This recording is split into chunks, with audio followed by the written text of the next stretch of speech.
শুধু প্রিয় নেতাকে এক নজর দেখার জন্য 17 বছর যে মাটি মানুষের কাছ থেকে চক্রান্ত করে সবাই তাকে বাধা দিয়ে আটকে রাখা হয়েছে। আজ তিনি আসছেন শুধু এক নজর দেখার জন্য আসলে মানুষ সমাগম হচ্ছে ঢাকা শহরে। বন্ধুরা আমার, আমরা সরকারের কাছে বলেছি তার পর্যাপ্ত নিরাপত্তা দেওয়ার জন্য দলের পক্ষ থেকে আমরা সবাই প্রত্যেকটি নেতা কর্মী তার নিরাপত্তার জন্য আমরা সবাই কাজ চালিয়ে যাব। সরকার কথা দিয়েছেন নিরাপত্তা নিশ্চিত করবেন।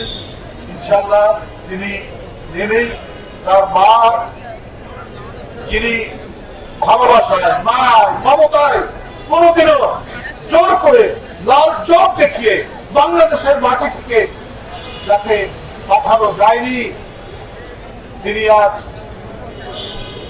এক মরণাপন্ন ভয়ঙ্কর অসুস্থতার মধ্যে চিকিৎসা রয়েছে এভার কেয়ার হাসপাতালে। নেতৃবৃন্দ আজকে সারা জাতি নেত্রীর জন্য আল্লাহর কাছে দোয়া করেছেন, তার সুস্বাস্থ্যের জন্য আল্লাহর কাছে দোয়া করেছেন, তার দীর্ঘায়ুর জন্য আল্লাহর কাছে দোয়া করছেন। তার সেই সংকটাপন্ন মাকে প্রথমে দেখতে তিনি যাবেন এভার কেয়ার হাসপাতালে বিমানবন্দর থেকে নেমে, এবং যাওয়ার পথে 300 ফিটে উপস্থিত জনসমাগম সেখানে তিনি একটি সংক্ষিপ্ত শুভেচ্ছা বক্তব্য দিয়ে তিনি তার মাকে দেখতে যাবেন। তারপর সেখান থেকে তিনি বাসায় যাবেন।